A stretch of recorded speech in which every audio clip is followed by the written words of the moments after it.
Welcome to the show. Back for the first time in a little while. Chris Graham, Augusta Free Press. I saw a news report today about how the Texas U.S. Senator Ted Cruz recorded 5 podcasts last week, and he's a sitting U.S. Senator.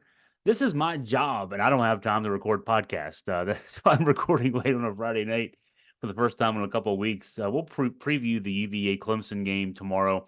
Talk some more UVA basketball news and notes. But yeah, I mean, I guess, I'm a news writer and a sports writer. I'm not quite a U.S. senator.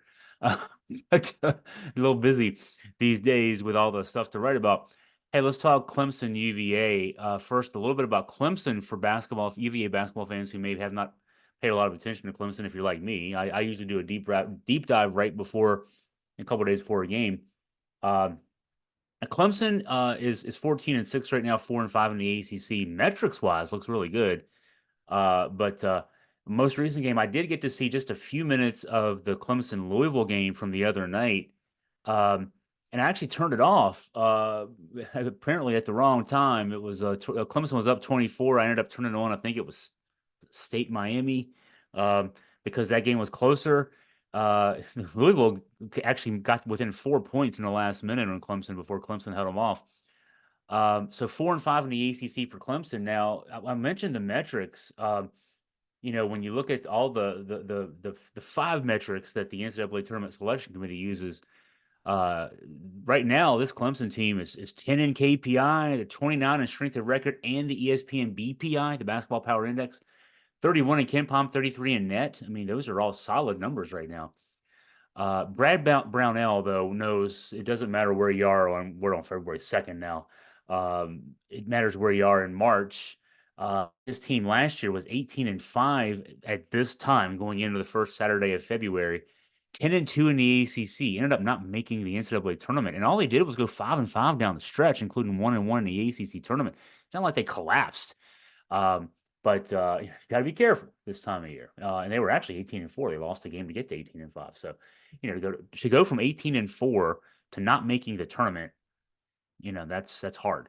Brownell is an interesting guy too. 255 wins at Clemson, over 400, including his other stops, UNC, Wilmington, and can't think of the other one right off the top of my head. But he's only been to 3 NCAA tournaments at Clemson. He actually took Wilmington to 2 in just 4 years there. He's been to 3 in 14 years at Clemson, and he's only won 2 NCAA tournament games. And they were both in the same year, 2018. He went to the Sweet 16 that year. He's 2-3 in the NCAA tournament in 14 years now at Clemson. It's a program that's like always knocking on the door, but they can't quite knock it down, right? So this game's 2 o'clock tip tomorrow, 2 o'clock Eastern time tip. For those who are spread out all over the world. I know we have readers in Germany, we have readers in the different time zones in the U.S. 2 o'clock Eastern time. At least the one fan from reader, listener / whatever from Germany, that'll be 8 o'clock your time. You get some primetime viewing there.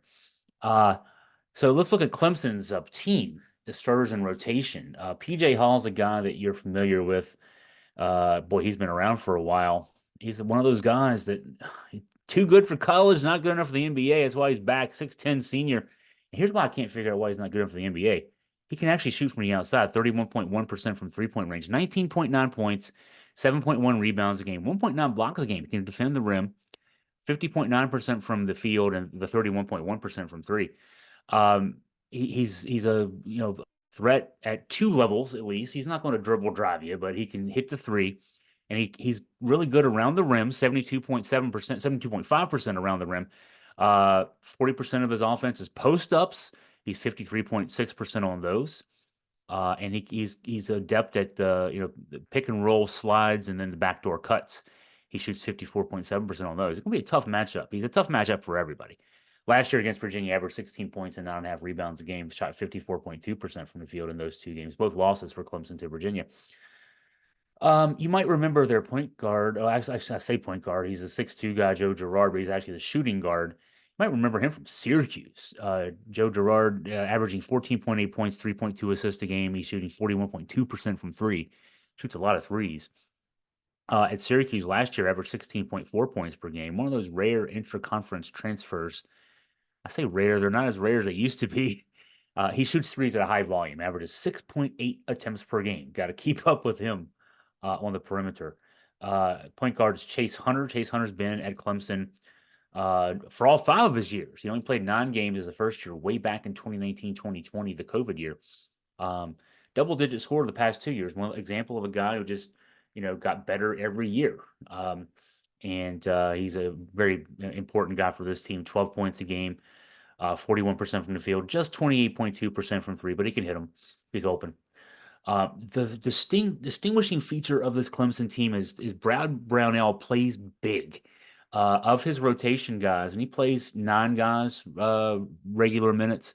5 of them are post guys, and they're big post guys. You got Hall at center at 6'10". Uh, Chauncey Wiggins, a 6'10" sophomore, actually, when you look at the how KenPom.com slates him as a lineup guy, he's a 3. He's a small forward at 6'10". Shoots 36.1% from three, so you got to watch him on the perimeter. The 6'8" junior Ian Shefflin actually is the power forward, and you can tell by his numbers: 9.3 points, but 9.6 rebounds. Shoots 59% from the field. Guy who scores around the rim a lot. Those are the 2 starters at the forward spots, along with Hall at center. And then the other 2 bigs off the bench: 6'8" sophomore RJ Godfrey averages 6.9 points a game in 16 minutes per game. And then the 6'10" senior Jack Clark, 2.9 points, 2.9 rebounds, 13.7 minutes a game. The other 2 guards you'll see, the other 2 guys in the rotation: a 6'3" sophomore Josh Beadle, another 6'3" sophomore Dylan Hunter. They don't score much, don't play much, but you'll see them out there spelling Gerard and Hunter, but not much. For good reason. If I have Gerard and Hunter, I'm playing them as much as I can too. The key to this game now, when I look at Virginia and how this plays out, will be the ability of Jordan Minor, who has started the last 6 games for Virginia, averaging 9.2 points, 5.2 rebounds a game, 55.3% from the floor. Good defense, generally speaking, in the post. How he can keep up with Hall, again, a guy who could score in the post, and that's where Minor's been really good defensively and really stabilized his team with his defense, being able to guard one-on-one in the post. But then also Hall's ability on the perimeter. That might be the challenge there. And unchallenged thus from Minor to keep up and just stay out of foul trouble. He got early foul trouble last week, the Saturday game at Louisville. Virginia won that game big, led by 30 at one point, ended up winning by 17 because of garbage time. But he only got 10 minutes because of 2 early fouls in the first half, 2 quick fouls in the second half. And Virginia cannot have him get in foul trouble tomorrow. Got to play good defense and stay out of foul trouble. Blake Buchanan will probably get some minutes, not necessarily, hopefully because of foul trouble, just because Hall is such a hard guy to guard. Buchanan has been playing I think he's been playing well of late as the backup at the 5 spot. And he's averaging 3.7 points, 3.3 rebounds a game, and 14.3 minutes a game. Remember, I mean, this guy can play. He had 18 points and 7 rebounds in the win over Florida way back in early November. We know he can do it. It's just a matter of how consistently he can do it. And he may actually be better at times against Hall than Minor. I mean, I think if I'm Brad Brownell, the sets I run when Minor's guarding Hall, I probably have Hall, floating more out to the 3-point line. And when Buchanan's guarding him, I probably, try to get the ball inside. So we'll see how Virginia plays that. You might see Buchanan get help with doubles. Which we don't like because that's what leaves 3-point shooters open, and teams have been able to beat Virginia in those situations. So, but that's what'll happen there most likely. Because Clemson goes big again, I mentioned a 6'10" 3, a 6'10" small forward. I'm expecting a lot more minutes for Virginia's 6'9" stretch for Jake Groves. Had 18 points the other night. So not just because he had 18 points the other night, but because Clemson goes big, it actually wouldn't surprise me to see Groves get the start as the 3rd guard. Virginia doesn't play 2 guards, 2 forwards, center like is the traditional lineup, the traditional starting lineup, or traditional lineup in general. Tony Bennett, because the way he runs his offense, he has got 3 guards and then two forwards, basically. Would not surprise me to see Groves getting a start and alongside Ryan Dunn, who's been the 4 in this lineup, and then Minor at 5. And maybe on offense, Groves still playing as a blocker, as they're called in the mover blocker offense. He's setting screens, but then popping off those screens. So a lot of times you see a guy off the screen, roll to the basket after the screen. Groves is more adept at the fading back out to the 3-point line as we saw the other night. A lot of those he had six threes. Wouldn't surprise me. I'm trying to get my mind's eye to remember all six of those threes in quick succession so I can give you this authoritatively. But he gets his threes off the pops. Occasionally, yeah, if loose ball, offensive rebound, kick out kind of thing, but he's going to be dangerous on those pick and pops. And then having done maybe running off the screens, he's not going to score much off those. Dunn is not an adept perimeter shooter, but he's kind of got him curl off and maybe do some damage there as well. So hey, Jake Groves, I'm putting the word in here that what if he starts tomorrow? Wouldn't be the worst thing. That would mean Andrew Rhodey gets to the bench, and it's probably something that's deserved anyway, given his struggles all season, but particularly of late. And then you got Isaac McNeely, Reese Beekman. Their backcourt, the Clemson backcourt, as I mentioned, the backups don't get a lot of playing time. So I would expect McNeely and Beekman will get 30 minutes plus tomorrow. Dante Harris will probably be the one guy off the bench that'll get some run from Virginia in the backcourt. And I think just as a change up defensively, uh, and with Hunter just to kind of get up under him. So um, I don't ever look at Vegas lines because I'm not a bettor, but I did see Ken Palm had Clemson favored by 6 in this game. I like Virginia in this one. I'll be honest with you. I think Virginia's playing well right now. And again, I just mentioned how though this can go sour and go south pretty quickly. Minor getting in foul trouble could really be the key here. Minor stays out of foul trouble. I think Virginia wins this game. Let's talk some more UVA basketball and some news and notes. Um, the Hoops mailbag today, I had a question from a reader about Andrew Rhodey. We talked about Rhodey, and the question from Matt was, I was baffled to see Andrew Rhodey in the starting lineup for Notre Dame. I thought that experiment had ended. Um, what about using that playing time that he's getting and not using very well to go with Elijah Gertrude and Leon Bond more often? And the thing about that is, so Rhodey only played 12 minutes in the Notre Dame win, and he played 12 minutes last week in the home win. What was that? The NC State game. He did get 25 or 30 minutes. It was somewhere in that range in the Louisville game. So his playing time has been going up and down of late. Um, I don't know. So first, I don't know that Leon Bond is the solution. I've said this on podcasts and was written a lot about this. Nothing against the kid. He seems like a really, really energetic kid. And, from everything I've heard, we don't ever get to, talk one-on-one with the kids anymore like we used to in the old days. But from a basketball standpoint, I don't think his game is Virginia ready yet. He's 6'5". His skill set is more. I mean, kind of plays. Reminds me that he could be a guy like an Anthony Gill, and Gill was only 6'7", but was also 225, 230. Bond is about 200, 205. Uh, and as a result, Gill, who's now a 3-point shooter in the NBA, because you got to be pretty much in this day and age in the NBA. But back in college, he was a really, really good post player. And Bond's game is more there. He's 10 feet in. He's not a guy that you're going to run off screens and get respect from the opponent defensively to expect that he can make a jump shot. And as a result, he's not very valuable in the mover blocker offense. He's a good defender, but he's probably a better defender in the post too. I hate to say it this way. I think he's a transfer possibility, and I'm not wishing that, but I think that for him, his game is better suited to a different system than Virginia's system. Let's just put it that way.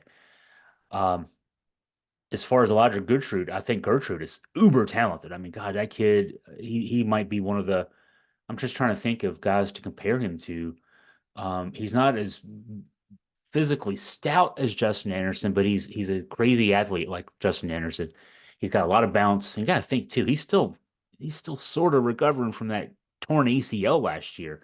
He's only going to get more athletic as he continues to get recovered from that, and then not only recover from that, but then be able to build off of that and kind of catch up to where he was before that ACL injury.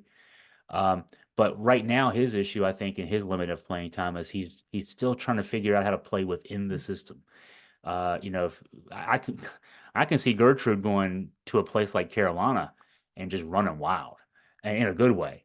But in Virginia, if you're going to play at Virginia, you're going to have to play within, the strictures of the system, and I think he'll be able to do that. He's just not quite there yet.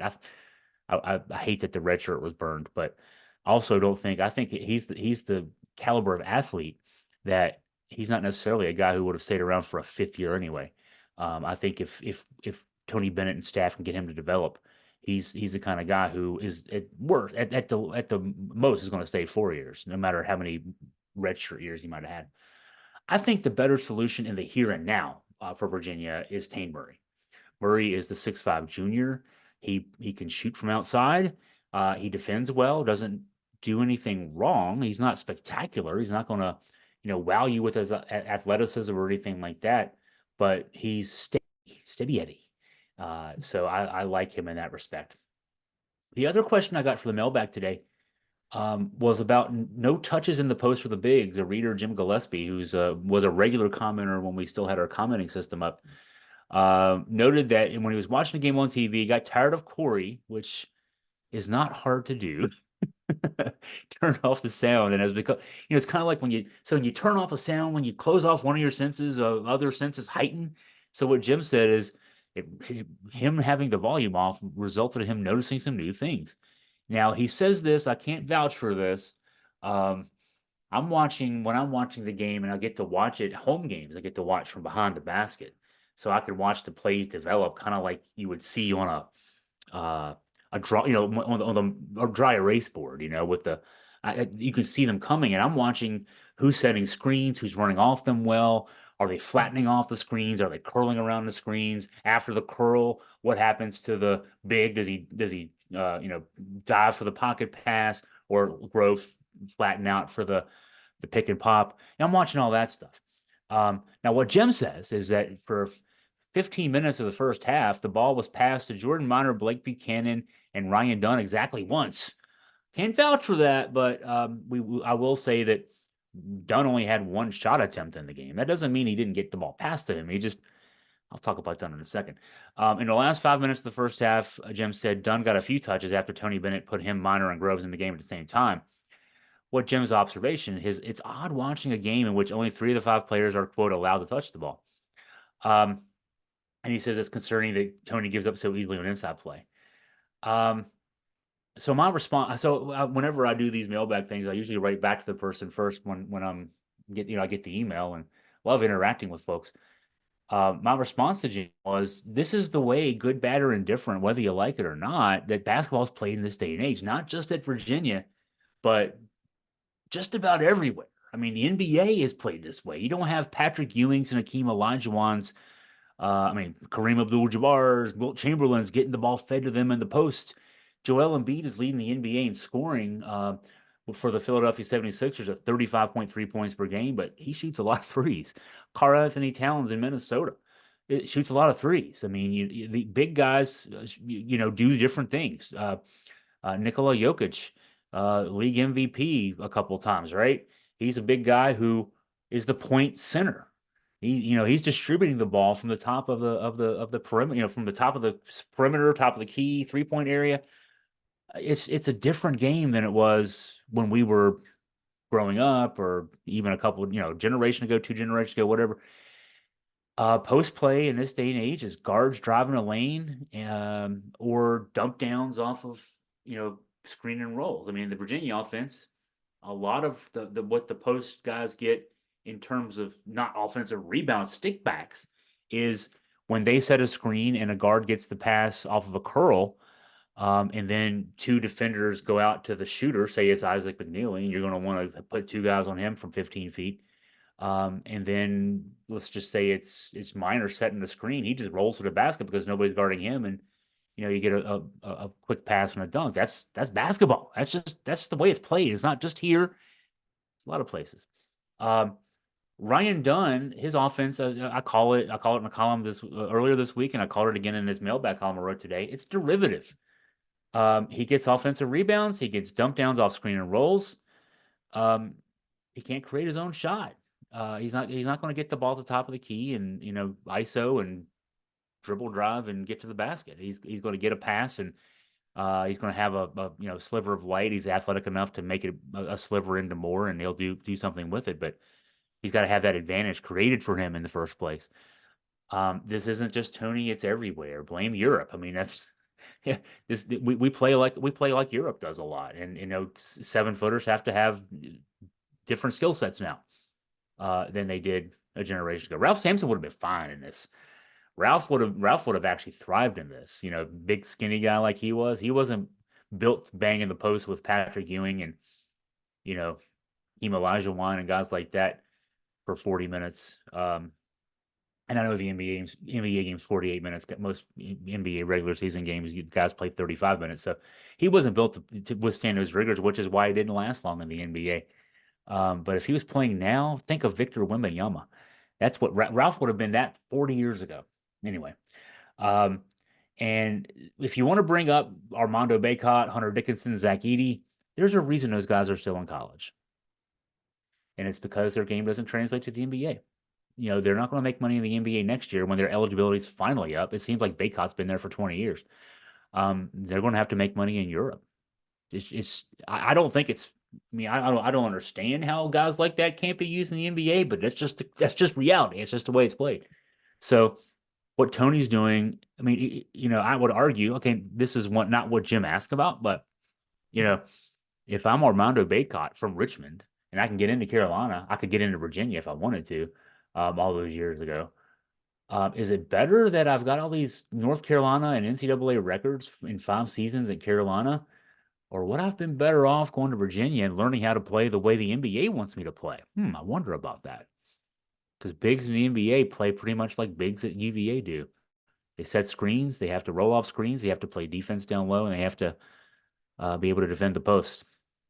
Just an argument. I guess Hunter Dickinson was alleged to have perhaps reached out to UVA in the offseason, got more money to go to Kansas. Good for him. He's not going to learn anything there, and he's not going to play in the NBA next year as a result. So, there we go. There's my wit and wisdom on UVA basketball and more as far as things go. Hey, let's see if you have any questions for me, please. The mailbags. Oh God, I love interacting with folks in the mailbag. So feel free to email me at chris@augustafreepress.com with your questions about UVA basketball, UVA football. We haven't talked a lot about football for a while. I've written a couple pieces, but I know we're in the throes of basketball season.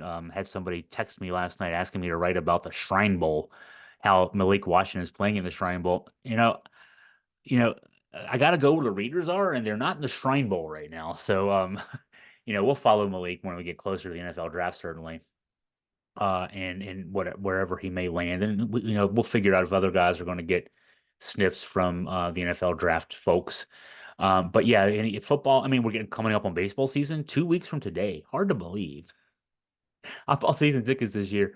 I haven't looked at the forecast the last couple of days for February 16th on that Friday, at first day of the regular season. When we're starting in Charlottesville, like in years past, for a long years past, we would go down to Florida or South Carolina or extreme southern North Carolina to start the season. Yeah, we're starting in Charlottesville on February 16th with a 3-game series. So, and I've got the season tickets. I've been told by the wife that if it's under 50 degrees, we're not going. And if it's 50 degrees, we're going to be checking the wind before we go. So anyway, baseball's coming up. You can talk about that. Hey, women's basketball, the team is 10-11, but they've had a couple of top 20 upsets in the last couple of weeks. So any questions you may have, again, the email address for me is chris@augustafreepress.com.